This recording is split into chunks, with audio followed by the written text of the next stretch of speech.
दोस्तों, यहाँ अनचाही शादी का छठा चैप्टर है। आप लोगों को कहानी पसंद आ रही है तो प्लीज़ बताइए। आप लोग कमेंट नहीं करते, लाइक भी नहीं करते और चैनल भी नहीं सब्सक्राइब करते, इसलिए प्लीज़ दोस्तों करिए। चलिए दोस्तों, कहानी स्टार्ट करते हैं। जॉली सड़क पर चलते हुए घर पर बात कर रहा था। बात करते हुए उसका ध्यान सामने आने वाले साधनों पर नहीं किया, जिससे उसका एक्सीडेंट हो गया और वो सड़क पर गिर गया। उसका फ़ोन उससे बहुत दूर जा गिरा और फ़ोन पर गाड़ी चढ़ने से वो चकनाचूर हो गया। आसपास के लोगों ने जॉली को उठाकर हॉस्पिटल पहुंचा दिया, लेकिन फ़ोन और कोई आईडी कार्ड ना होने के कारण कोई भी उसके घर पर खबर नहीं कर पाया। इधर जब रात तक जॉली का फ़ोन नहीं लगा तो खुशी को और ज़्यादा घबराहट होने लगी थी। उसका दिल बैठा जा रहा था। वो नहीं चाहती थी कि उसकी वजह से जॉली किसी भी मुसीबत में पड़े, इसलिए हर पल उसके दिल दिमाग में जॉली ही घूम रहा था। रजत जब रात को घर आया तो रोशनी ने उसे खबर दी कि जॉली अभी तक घर नहीं आया है। रजत ने उसे फ़ोन लगाया, लेकिन फ़ोन नहीं लगा। अब रजत सोचने लगा कि आखिर जॉली कहाँ जा सकता है। तभी उसके किसी आदमी ने आकर उसे बताया कि सर, जॉली का एक्सीडेंट हुआ है और वो सिर्फ आपका नाम ले रहा है। वो आपसे कुछ बात करना चाह रहा है। रजत जल्दी से हॉस्पिटल आया तो पाया जॉली के बहुत ज़्यादा चोट आई थी। डॉक्टर ने जॉली को बोलने से मना किया हुआ था, फिर भी रजत को सामने देखकर जॉली बोलने की कोशिश करने लगा। जॉली ने कहा, सर, खुशी मैम। तभी डॉक्टर फिर बोला, देखिए, अगर ये चुप नहीं रहे तो इनकी जान भी जा सकती है। आप ही इन्हें समझाइए प्लीज। रजत ने जॉली को चुप रहने का इशारा किया और बाहर आ गया। रजत को जिस आदमी ने जॉली के एक्सीडेंट की खबर दी थी वो बाहर ही खड़ा था। उसने रजत से कहा, सर, ये जॉली जानता है कि मैम कहाँ है। इसी ने रजत ने आदमी को बीच में हाथ आगे करके रोक दिया और बोला, जानता हूँ, बस दुआ करो कि इसे कुछ ना हो। इधर जॉली का इलाज चल रहा था और उधर खुशी और जॉली के परिवार वाले जॉली का फ़ोन न लगने से परेशान हो रहे थे। गौरी इधर उधर चक्कर काट रही थी। जॉली के बाद वही तो थी जो घर को संभाले हुए थी, इसलिए वो सबसे ज़्यादा परेशान थी। वहीं खुशी उससे भी ज़्यादा परेशानी में थी, लेकिन ये वो किसी को बता भी नहीं सकती थी कि उसी की वजह से जॉली किसी मुसीबत में पड़ा है।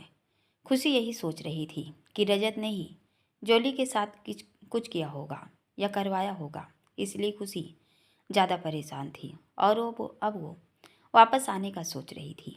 खुशी दादाजी और दादी जी के पास बैठ गई और उनके हाथों को अपने हाथ में लेकर बोली, दादाजी, दादी जी, आप दोनों चिंता मत करिए, मैं जॉली को लेकर आऊँगी। मैं उसे कुछ नहीं होने दूँगी। वो मेरा छोटा भाई है। पूरी दुनिया दुनिया से लड़ जाऊँगी उसके लिए मैं। उसने मेरी मदद की है, अब ज़िंदगी भर मैं उसकी मदद करूँगी। खुशी उठी और बाहर आते हुए मन ही मन बोली, जॉली ने मेरा साथ तब दिया था जब मेरे पास कोई नहीं था और मैं अपनी वजह से उसे या उसके परिवार को कोई हानि नहीं पहुंचने दूंगी। खुशी बाहर जाती उससे पहले ही गौरी बोल पड़ी, रुक खुशी जीजी, मैं भी चलूँगी। मैं मेरा भाई न देखना चाहूँ सो। खुशी, नहीं गौरी, वो शहर तेरे लिए नहीं है। तुम बहुत मासूम हो और वो शहर फरेब से भरा है। वहाँ जाने के लिए तो बहुत ज़्यादा त्याग करना होगा और वहाँ रहने के लिए अपने आप को मार मार के जीना पड़ेगा। मैं तुम्हें वहाँ नहीं लेकर जा सकती। गौरी कहती है, ना जीजी, भाई, मैंने तेरी जिम्मेदारी दियो थो और अब जब तू जा रिसा तो मैं तने अकेले न जाड़ दे सकूँ। मैं भी चलूँगी थारे साथ। खुशी कहती है, लेकिन गौरी, अगर तुम चलोगी तो यहाँ कौन संभालेगा दादाजी और दादी जी को। राम और श्याम एक साथ बोल पड़े, हम संभाल लेंगे जीजी, भाई न ले जाओ। अब खुशी चुप हो गई, क्योंकि दादा दादी भी यही चाहते थे कि गौरी भी खुशी के साथ जाए, लेकिन वे दोनों लड़कियों को अकेले भेजने के लिए भी राजी नहीं थे। तो दादाजी ने राम और श्याम में से एक को जाने के लिए कहा, लेकिन खुशी ने साफ मना करते हुए कहा कि इतने बड़े शहर में मैं इनमें से किसी को लेकर नहीं जा सकती हूँ। इसलिए खुशी और गौरी का जाना तय हुआ। सब तैयारियां करने के बाद खुशी और गौरी जयपुर के लिए निकल गई। इधर डॉक्टर ने जब जॉली को होश आया तो उसने अपने सामने रजत को पाया। रजत जॉली को ही देख रहा था। रजत के चेहरे से ऐसा लग रहा था मानो वो अभी जॉली को उठाकर कहेगा कि जब उसने खुशी को यहाँ से बाहर भेजा था तो बताया क्यों नहीं। लेकिन रजत ने कुछ नहीं कहा तो जॉली ही धीरे से बोल पड़ा, मुझे लगा कि मैं आपको कुछ बताए बिना ही मर जाऊंगा, लेकिन अब मैं आपको बताना चाहता हूँ कि खुशी मैम को मैंने ही। जॉली आगे कुछ बोलता तभी रजत ने कहा, मैं जानता हूँ कि तुमने ही खुशी को यहाँ से दूर किया है, लेकिन अब मैं नहीं चाहता कि वो वहाँ वापस आए, क्योंकि मैं उसके बिना जीना सीख चुका हूँ। इसलिए अब वो जहाँ है वहीं रहे तो अच्छा है। जॉली कहता है जी, वो भी यहाँ नहीं आना चाहती है। रजत ने जॉली को बिना किसी भाव के देखा। वो तो बस अपने आप को तसल्ली देने के लिए बोल रहा था, लेकिन आज भी वो चाहता था कि खुशी उसके पास आए और वो खुशी से खुद के लिए की माफ़ी मांगे। लेकिन बाहर से वो सबको मजबूत ही दिख रहा था, इसलिए रजत आगे कुछ नहीं बोला और जाने लगा। तभी जॉली बोला, सर वो मेरा फ़ोन कहीं गिर गया है और जब एक्सीडेंट हुआ तब मैं खुशी दीदी से ही बात कर रहा था। वो परेशान होंगी, आप प्लीज़ अपना फ़ोन मुझे दे देंगे, मैं घर पर बता दूं कि मैं ठीक हूँ। खुशी का नाम सुनते ही रजत का दिल फिर से धड़कने लगा। उसने हामी भरी और अपना फ़ोन निकाल कर कहा, नंबर बोलो। जॉली ने नंबर बताए तो रजत ने कॉल लगा दी। जैसे जैसे रिंग जा रही थी वैसे वैसे रजत का दिल जोरों से धड़क रहा था। उसके दिल ने एक पल में कल्पना कर ली कि खुशी ही फ़ोन उठाएगी और जब वो हेलो बोलेगी तो आगे क्या बोलेगा। फ़ोन की रिंग बज रही थी। हॉस्पिटल के उस कमरे में जॉली और रजत के अलावा कोई नहीं था। जॉली रजत के दिल की धड़कन को साफ सुन पा रहा था। वो अंदर ही अंदर मुस्कुरा रहा था, लेकिन बाहर कोई प्रतिक्रिया नहीं दे रहा था। वहीं रजत का दिल हर एक बजती रिंग पर इंजन की भांति तेजी से चल रहा था। आखिरकार किसी ने फ़ोन नहीं उठाया तो रजत के चेहरे पर परेशानी के भाव उभर आए और वो जॉली को देखने लगा। जॉली ने पलक झपका कर कहा, आप चिंता मत करिए, अननोन नंबर का कॉल उठाने से मना किया है मैंने, इसलिए शायद वो लोग फ़ोन नहीं उठा रहे हैं। आप एक बार और ट्राई करिए। रजत ने एक नज़र जॉली को देखा और फिर से फ़ोन लगाने लगा। वहीं जॉली खुद से ही बोला, वाह रे मोहब्बत, कैसे कैसे काम करवाती है तू, जो इंसान किसी की भी नहीं सुनता आज वो एक आवाज़ सुनने के लिए मेरे कहे अनुसार चल रहा है। रजत ने 5 बार कॉल लगा लिया, लेकिन किसी ने फ़ोन नहीं उठाया तो उसे अब टेंशन होने लगी। इधर जॉली के घर में एक ही फ़ोन था, वो भी सोफे पर पड़ा था और बाकी सब बाहर खुशी और गौरी को भेजकर वापस आ रहे थे। दादाजी और दादी जी दोनों अपने अपने कामों में लगी गए। राम ने जब फ़ोन देखा तो उस पर 5 मिस कॉल देखकर वापस फ़ोन करने की सोची, लेकिन फिर वो रुक गया और दादाजी के पास जाकर उन्हें बताया कि किसी अनजान का फ़ोन आया हुआ है। तभी दादाजी ने उसे फ़ोन लगाने को कहा। राम ने फ़ोन लगाकर उन्हें पकड़ा दिया। इधर जब फ़ोन आया तो रजत ने झट से उठा लिया और बेसब्री से सामने वाले का इंतज़ार करने लगा। तभी दादाजी बोले, अरे भाई कौन सा किते फ़ोन करे उसे, कौन है, कहाँ फ़ोन किया है। रजत ने जब किसी आदमी की आवाज़ सुनी तो उसने फ़ोन जॉली की ओर बढ़ा दिया। ने दादाजी से बात की तो दादाजी ने उसे बता दिया कि खुशी और गौरी दोनों यहाँ से रवाना हो चुकी हैं। जॉली ने गुस्से में दादाजी से कहा, आपने एक बार भी नहीं सोचा कि दोनों लड़कियाँ कैसे आएंगी यहाँ, आप भी ना। दादाजी कुछ नहीं बोले तो जॉली ने फ़ोन काट दिया और परेशान भाव से कुछ सोचने लगा। रजत जॉली को बस देख रहा था। वो पूछना चाहता था कि खुशी कैसी है, लेकिन उसका मुंह खुला ही नहीं। जब जॉली कुछ नहीं बोला तो रजत ने गला ठीक करते हुए कहा, तो हो गई घर पर बात, सब ठीक है ना। जॉली के चेहरे पर परेशानी देखकर रजत भी परेशान सा हो गया। उसने पूछा कि क्या हुआ। जॉली ने सपाट लहजे में कहा, जब मेरा फ़ोन नहीं लगा तो खुशी दीदी और मेरी छोटी बहन यहाँ आने के लिए रवाना हो गई। अब तो यहाँ तक कैसे आएंगी? उन दोनों को तो यहाँ का कुछ पता भी नहीं है और ना ही उन दोनों के पास फ़ोन है।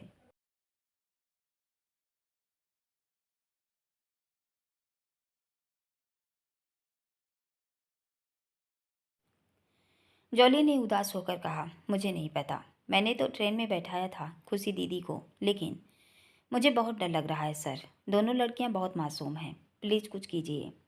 रजत ने जॉली के कंधे पर हाथ रखकर कहा, कुछ नहीं होगा, मैं हूं ना, मैं उन्हें कुछ नहीं होने दूंगा। रजत जॉली को हॉस्पिटल में ही छोड़ बाहर आ गया और अपने सभी आदमियों को फ़ोन करके कुछ समझा दिया और ऑफिस के लिए निकल गया, क्योंकि सुबह के 8 बज चुके थे। सारी रात रजत ने ऐसे ही निकाल दी थी। रजत ऑफिस आया और वहीं पर फ्रेश होकर बैठ गया और उसके चेहरे पर एक अलग ही चमक और खुशी के आने की खुशी दिखाई दे रही थी।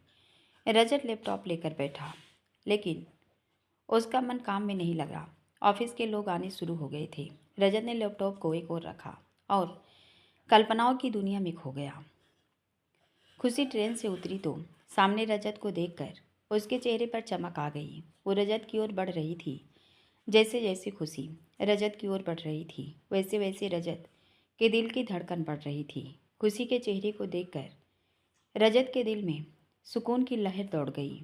जब खुशी रजत के ठीक पास आकर खड़ी हो गई तो रजत ने खुशी की कमर में हाथ डालकर उसे अपने करीब करके कहा, बहुत इंतज़ार करवाया तुमने, अब मैं तुम्हें खुद से दूर नहीं जाने दूंगा। सर, सर रजत सर, एक लड़की ने रजत के कंधे को हिलाते हुए कहा। रजत अपनी कल्पनाओं की दुनिया से बाहर आया। उसने लड़की को एक नज़र देखा जो उसे खुशी दिखाई दी, तो बार बार रजत पलक झपकाकर उसे देखते हुए बोला, कौन हो तुम? सर मैं कल्पना, लड़की ने जवाब दिया। कल्पना? रजत ने लड़की के शब्द दोहराए। लड़की आगे बोली, जी सर, ये फाइल कंप्लीट है, आप एक बार पढ़ लीजिएगा और कोई कमी हो तो बता दीजिएगा, मैं कर दूंगी। हाँ हाँ, वहाँ टेबल पर रख दो, रजत ने कहा। लड़की ने फाइल रखी और चली गई तो रजत ने लंबी सांस ली और मुस्कुराकर खुश में ही बोला, ये मुझे क्या हो रहा है? खुशी के आने की खुशी इतनी ज़्यादा क्यों हो रही है? रजत ने अपना सिर हिलाया और फ़ोन निकालकर टाइम देखा। 10 बज चुके थे। उसने एक फ़ोन किया। नहीं सर, सामने से जवाब आया तो रजत ने फ़ोन काट दिया और किसी बच्चे की तरह मुंह फुलाकर बैठ गया। आज पहली बार वो किसी के आने का इंतज़ार कर रहा था। इंतज़ार करना कितना मुश्किल है ये तो वो पिछले कुछ दिनों में जान ही गया था, लेकिन जब कोई हमारे करीब आ रहा हो तो हर पल उसके आने का एहसास क्या होता है, आज रजत ने महसूस कर रहा था। इधर खुशी और गौरी अभी भी बस स्टॉप पर बैठी बस के आने का इंतज़ार कर रही थी। तभी उन्हें पता चला कि कुछ देर में जयपुर के लिए बस आने वाली है। तो दोनों ने एक दूसरे को देखा और पलक झपकाकर लंबी सांस लेकर खड़ी हो गई। कुछ ही देर में बस आ गई और दोनों बस में चढ़ गई। खुशी ने बस में देखा तो ज़्यादातर लड़के और आदमी ही दिखाई दिए। औरतें तो 2-4 ही थी। गौरी ने खुशी को 3 सीट की ओर इशारा किया, लेकिन खुशी ने गर्दन हिलाकर मना कर दिया और 2 सीट वाले सीट की ओर इशारा करके गौरी को आगे चलने को कहा। तो गौरी शीशे के पास बैठ गई और फिर खुशी बैठ गई। खुशी गौरी की ढाल बनकर उसे अपने साथ लेकर आई थी, तो जानती थी कि गौरी आजकल की दुनिया को नहीं जानती है, इसलिए एक बड़ी बहन की तरह वो उसकी रक्षा कर रही थी।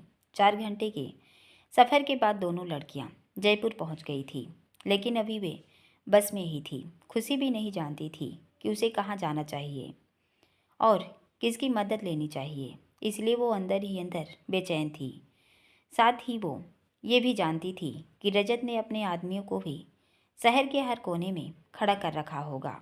अगर उन लोगों ने उसे देख लिया तो वे उसे रजत के हवाले तो करेंगे ही, साथ ही गौरी और जोली के साथ न जाने रजत क्या करेगा। खुशी तो रजत के उसी रूप को जानती थी जो वो यहाँ छोड़ कर गई थी, लेकिन रजत अब वैसा नहीं रहा था। उसने अपने आप को पूरी तरह बदल लिया था। कंडक्टर सिंधी कैंप बोलने लगा। तभी खुशी ने गौरी से कहा, गौरी, मैंने तुम्हें बुर्का लाने के लिए कहा था, क्या तुम लेकर आई हो? गौरी ने अपने बैग को संभाल कर कहा, हाँ जीजी, लाती सू। खुशी ने हाथ बढ़ाया तो गौरी ने हैरानी से कहा, अभी सी जीजी, अभी तो बस चाल रही सो। खुशी कहती है हमें वो अभी पहनना होगा गौरी, मैं कोई रिस्क नहीं लेना चाहती। बस में कोई 2-4 लोग ही बचे थे तो दोनों लड़कियों ने बुर्का पहन लिया। तब तक बस रुक कर बंद हो चुकी थी। खुशी ने गौरी का हाथ पकड़ लिया और बस से उतर गई। सिंधी कैंप पर लगी भीड़ को देखकर गौरी थोड़ी घबराते हुए बोली, ए जीजी, इतना लोग तो मारे मेला में भी नाम है, ये सब किस सजा रही सी? खुशी ने चलने के लिए गौरी की कलाई पकड़ी, अपनी ओर खींचकर कहा, गौरी, बात बाद में करना, पहले ध्यान से सुन, मेरा हाथ मत छोड़ना वरना यहाँ को जाएगी। गौरी ने हाँ में गर्दन हिलाई तो खुशी उसे लेकर चलने लगी और एक किनारे पर आकर खड़ी हो गई। अब तो खुशी का दिमाग बिल्कुल खाली हो चुका था। उसे अब क्या करना चाहिए और क्या नहीं, ये सोच पाना उसे मुश्किल लग रहा था। तभी गौरी बोली, के होगो जीजी, तेरे घर चाल। खुशी ने गौरी को खाली आंखों से देखकर कहा, मेरा कोई घर नहीं है गौरी, मैं बस ये सोच रही हूँ कि अब हमें कहाँ चलना चाहिए। गौरी हैरान होकर बोली, घर कौनी मतलब, पहला कित रहती जीजी। खुशी कुछ नहीं बोली। तभी उसे मनन याद आया तो खुशी थोड़ी उत्साह के साथ बोली, मनन भाई है ना, वो हमारी मदद कर सकते हैं। खुशी ने रिक्शा किया और अपने चाचा चाची के घर के बाहर थोड़ी दूर आकर रुक गई। खुशी और गौरी दोनों बुर्का पहने गली में खड़ी थी। खुशी घर की ओर बढ़ रही थी कि उसे घर के बाहर 2 आदमी खड़े दिखाई दिए। खुशी ने अपने माथे पर हाथ मारकर कहा, उसने यहाँ भी आदमी लगा रखे हैं, अब मैं क्या करूँ, किसके पास जाऊँ? इस आदमी ने मेरा जीना हराम करके रखा है। पिछले दिनों में खुशी के पल जिए जिससे वो बोलना तो सीख ही गई थी।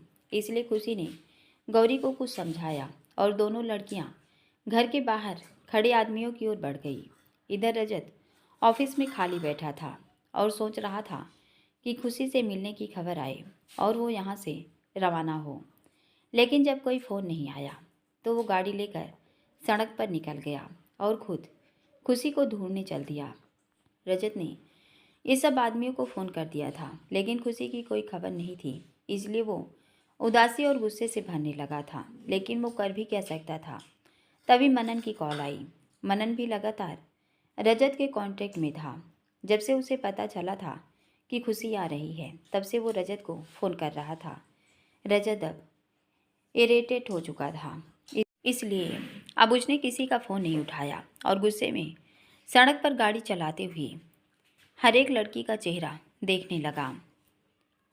जब रजत ने फ़ोन नहीं उठाया तो मनन को भी गुस्सा आ गया और वो घर के बाहर आ गया। घर के बाहर खड़े आदमियों पर मनन गुस्सा होते हुए बोला, तुम लोगों से कुछ होता है नहीं, यहाँ खड़े बातें बना रहे हो, जाकर कुछ काम करो, मेरे घर के बाहर खड़े मत रहो, जाओ यहाँ से। मनन के कहने पर दोनों आदमी वहाँ से चले गए क्योंकि रजत ने उन्हें मनन के कहे अनुसार ही चलने को कहा था। खुशी ने आदमियों को चकमा देकर अंदर जाने का प्लान बनाया था लेकिन मनन ने उसकी ये मदद कर दी। लेकिन जब मनन बाइक लेकर निकलने लगा तो खुशी ने जल्दी से कहा, नहीं नहीं भाई, प्लीज़ मत जाओ। मनन बाइक लेकर आगे बढ़ा ही था कि गौरी ने एक पत्थर उठाया और मनन पर निशाना साध कर उसकी पीठ पर मार दिया, जिससे मनन रुक गया और पीछे देखने लगा। जैसे ही मनन ने पीछे देखा तो लड़कियां भागकर घर के अंदर की ओर चली गई। जब मनन ने किसी अनजान को घर के अंदर जाते देखा तो उसे याद आया कि रजत ने के आदमी जा चुके थे, इसलिए मनन को ही वापस आना पड़ा। मनन घर में आया तब तक खुशी और गौरी घर के अंदर आ चुकी थी। तभी मनन बोल पड़ा, कौन हो तुम और मेरे घर में बिना किसी इजाज़त के क्यों आई हो? खुशी मनन की ओर बढ़ गई लेकिन कुछ बोली नहीं। मनन को लगा कि वो अब बोलेगी, पर खुशी दरवाजे के पास गई और दरवाजे को बंद करके अपने चेहरे से नगा फटाकर बोली, तो अब मुझे अपने भाई के घर पर आने के लिए उनसे पूछना पड़ेगा। मनन फटी आंखों से खुशी को देखने लगा। उसे यकीन नहीं हो रहा था कि खुशी उसकी आंखों के सामने खड़ी थी। वो अपनी बहन के लिए रजत पर आश्रित था, लेकिन उसकी बहन अब उसके सामने थी। मनन की आंखों में आंसू आ गए, लेकिन खुशी की आंखों में कोई भाव नहीं थे। गौरी ने भी बुर्का हटा दिया था। खुशी और मनन कुछ ही दूरी पर थे, लेकिन मनन की इतनी हिम्मत नहीं हुई कि वो अपनी बहन को कुछ कह सके। जब से उसे खुशी के सच का पता चला है, वो अपने आप को खुशी के गुनहगार ही मान रहा है। यही सब सोचकर मनन ने हाथ जोड़ लिए और घुटनों के बल बैठ गया। मनन रोते हुए बोला, मुझे माफ़ कर देना मेरी बहन। मैं तेरी रक्षा नहीं कर पाया, मैं तुम्हें बचा नहीं पाया इस दुनिया से। जब खुशी ने मनन को ऐसे देखा तो वो हैरानगी से मनन को देखने लगी। उसे समझ नहीं आया कि मनन किस बात की माफ़ी मांग रहा है। वो ये नहीं जानती थी कि मनन के साथ सभी को पता चल चुका है कि उसके साथ क्या क्या हुआ। खुशी मनन के पास आकर बोली, किस बात की माफ़ी मांग रहे हैं भाई आप? मनन आंसू भरे आंखों से खुशी को देखता ही रह गया। आज भी वही मासूम चेहरा लिए थी खुशी। मनन ने जब खुशी की मासूमियत को देखा तो वो समझ गया कि खुशी नहीं जानती कि उसका अतीत वो जान चुका है। इसलिए मनन ने आंसू पोंछे और उठ गया। फिर खुशी के सिर पर चपत लगाते हुए बोला, कहाँ चली गई थी तू? तुझे पता है कितना ढूंढा है मैंने और रजत ने तुझे। खुशी इस वक्त किसी के बारे में न सोचकर जॉली के बारे में सोच रही थी, इसलिए उसने मनन की बात पर ध्यान ही नहीं दिया। वो जल्दी से बोली, भाई मेरी बात सुनो, ये गौरी है। खुशी ने गौरी की ओर इशारा करके कहा तो मनन ने हाँ कहकर गौरी को देखा। खुशी कहती है, इसका भाई जॉली रजत सिंघानिया के यहाँ काम करता है। जॉली की मदद से ही मैं यहाँ से चली गई थी, लेकिन कल से जॉली का फ़ोन बंद आ रहा है। मेरे जाने के बाद कल ही उसने फ़ोन किया था और कल से उससे बात नहीं हो पाई है। आप प्लीज़ मुझे जॉली के बारे में पता करके बता दो। मैं नहीं चाहती जॉली को कुछ भी हो। अगर जॉली को कुछ हो गया तो मैं अपने आप को कभी माफ़ नहीं कर पाऊंगी। मनन ने खुशी के सिर पर हाथ रखकर कहा, तुम चिंता मत करो, जॉली को कुछ नहीं हुआ है, वो बिल्कुल ठीक है। बस उसका छोटा सा एक्सीडेंट हो गया था और उसका फ़ोन टूट गया था, लेकिन रजत ने उसका इलाज करवा दिया है। अब वो ठीक है और हॉस्पिटल में है। एक्सीडेंट नाम सुनते ही दोनों लड़कियां एक साथ बोल पड़ी, हमें जॉली के पास ले चलो। मनन ने हामी भरी, फिर बोला, ले चलूँगा, पहले तुम दोनों थोड़ा आराम कर लो। पता नहीं कहाँ से तो आई हो, कितनी थकान लग रही है दोनों के चेहरे पर। मैं तुम्हारे लिए कुछ खाने के लिए लेकर आता हूँ, तब तक तुम बैठो। खुशी ने ना में सिर हिलाया तो मनन फिर से बोला, जॉली ठीक है, उसकी चिंता मत करो, बैठो तुम दोनों, मैं अभी आता हूँ। रजत को भी बता देता हूँ कि तुम आ गई हो। रजत नाम सुनते ही खुशी जल्दी से जोड़ बोल पड़ी, नहीं प्लीज़, उसे न बताओ तो ही अच्छा है। मैं नहीं चाहती मैं फिर से उसकी ज़िंदगी में जाकर उसकी ज़िंदगी को ख़राब करूं। वो अपनी ज़िंदगी में खुश होगा तो उसे रहने दो। और मुझे तो लगता है जॉली के साथ उसी ने ये सब करवाया होगा मुझसे बदला लेने के लिए। खुशी एक साथ सब बोल गई तो मनन मुस्कुरा दिया और फ़ोन को वापस रखते हुए बोला, ठीक है नहीं बताता हूँ, लेकिन मेरी बात सुनो, और तुम्हारे बिना बिल्कुल भी खुश नहीं है। खुशी ने मनन की बात बीच में काटते हुए कहा, अब मुझे फ़र्क नहीं पड़ता भाई, मैंने इन दिनों खुलकर जीना सीखा है। जॉली को सही सलामत पाकर मैं गौरी के साथ वापस गांव चली जाऊंगी। मनन खुशी से बहस नहीं करना चाहता था, इसलिए वो बाहर चला गया तो खुशी ने गौरी को बैठने के लिए कहा और खुद किचन में पानी लेने चली गई। गौरी चुपचाप दोनों भाई बहनों की बात सुन रही थी। इन दोनों की बात से गौरी को इतना समझ में आया कि रजत नाम एक प्राणी है जिससे खुशी बहुत नफरत करती है और उसी आदमी ने भी जॉली को नुकसान पहुंचाया है। इसलिए गौरी ने रजत नाम के राक्षस की इमेज अपने माइंड में बना ली कि जब भी वो सामने आएगा वो खुशी को उससे बचाएगी। खुशी ने गौरी को पानी दिया। दोनों लड़कियां फ्रेश होकर मनन का इंतजार करने लगी। गौरी खुशी के भाई मनन की मिलने से संतुष्ट हो चुकी थी कि जैसा मनन ने कहा है कि जॉली ठीक है तो ठीक ही होगा। वहीं खुशी अब भी घबरा रही थी। वो सोच रही थी कि कहीं रजत जॉली को फिर से कोई नुकसान न पहुंचा दे। मनन की बातों का खुशी पर कोई असर नहीं हुआ। उसे अब भी रजत का वो रूप याद ही था, इसलिए वो रजत पर अब थोड़ा सा भी विश्वास नहीं कर सकती थी। मनन आ गया तो उन दोनों लड़कियों ने मनन का लाया खाना खाया और खुशी ने मनन को जॉली के पास चलने के लिए कहा। मनन कहता है, तुम्हें जॉली से मिलने का इतनी जल्दी क्यों है खुशी? मुझ पर भरोसा नहीं है क्या? क्या मैं झूठ बोल रहा हूँ? खुशी कहती है, आप पर भरोसा है भाई, लेकिन रजत सिंघानिया पर नहीं है। अगर उनसे भनक भी लगी कि मुझे यहाँ से दूर भेजने में जॉली ने मेरा साथ दिया है, तो पता नहीं वो जॉली के साथ क्या क्या करेगा। इसलिए मुझे जॉली को बचाना है। मनन खुशी को बहुत कुछ समझाना चाहता था, लेकिन खुशी कुछ भी समझने को तैयार नहीं थी। मनन उन्हें लेकर हॉस्पिटल आ गया। हॉस्पिटल के बाहर पहुंचे ही खुशी की नज़र दो आदमियों पर पड़ी, जिससे वो समझ गई कि उसके आने की खबर अब तक रजत के पास पहुंच गई होगी। इसलिए उसने अपने आप को मजबूत किया और गौरी को लेकर आगे बढ़ गई। इधर रजत आशाहीन नज़रों से सड़कों पर गाड़ी दौड़ा रहा था। तभी उसका फ़ोन बजा। रजत फ़ोन नहीं उठाना चाहता था, क्योंकि जब भी उसने फ़ोन उठाया था हर तरफ से खुशी के न मिलने की खबर पाई थी। इसलिए उसने भिन्न भाव से फ़ोन को देखा और अपनी नज़रों को फेर लिया। फ़ोन बार बार बजकर बंद हो गया।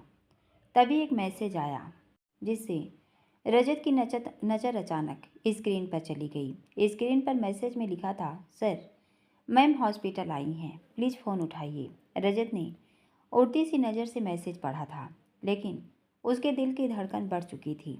उसने अचानक से गाड़ी में ब्रेक लगा दिए। रजत फ़ोन को ही देख रहा था। रजत का मन किया कि वो फ़ोन को उठाकर देखे कि जो मैसेज उसने उड़ती नज़र से देखा है वो सच में है या उसका वहम है। रजत की हिम्मत नहीं हो रही थी कि वो फ़ोन को उठाए। उसे डर था कि अगर कोई मैसेज ना आया हो तो कहीं फिर उसका दिल टूट गया तो। एक बार फिर से वो टूटना नहीं चाहता था, इसलिए रजत के हाथ कांपने लगे थे। गाड़ी को अचानक से बीच सड़क पर रोकने से हॉर्न की तेज आवाज़ें रजत के कानों में पड़ रही थी, लेकिन उसकी नज़र सिर्फ फ़ोन पर थी। वो हिम्मत कर रहा था फ़ोन को उठाने की। रजत ने हाथ बढ़ाया ही था कि किसी ने दरवाजे पर नॉक किया। रजत ने आसपास देखा और गाड़ी स्टार्ट करके आगे ले जाकर एक और लगा ली। अब रजत ने लंबी सांस ली और जर से फ़ोन को धड़कते दिल और घबराते मन से उठा लिया। रजत के दिल दिमाग में अब भी यही ख्याल था कि अगर अब खुशी के आने की खबर नहीं होगी तो उसे हार्ट अटैक आ जाएगा। फ़ोन की स्क्रीन पर वही था जो कुछ देर पहले रजत ने पढ़ा था। रजत को लगा जैसे उसका सिर घूम गया हो और उसका दिल कहीं बैठ सा गया हो। इतने दिनों में जो वो खुशी के आने का इंतज़ार कर रहा था, आज वो उसे इतनी खुशी दे रहा था कि रजत उसे संभाल भी नहीं पा रहा था। रजत की आंखें बंद हो गई। उसने सिर को पीछे सीट से लगा लिया। तभी एक बाइक उसकी कार के पास आकर रुकी। बाइक सवार ने हेलमेट उतारा और एक प्यारी सी मुस्कान देकर बोला, सर आपका इंतज़ार खत्म हुआ, मैम आ गई हैं, आप जल्दी चलिए। रजत ने सिर हिलाया और गाड़ी स्टार्ट करके चल दिया। Thank you.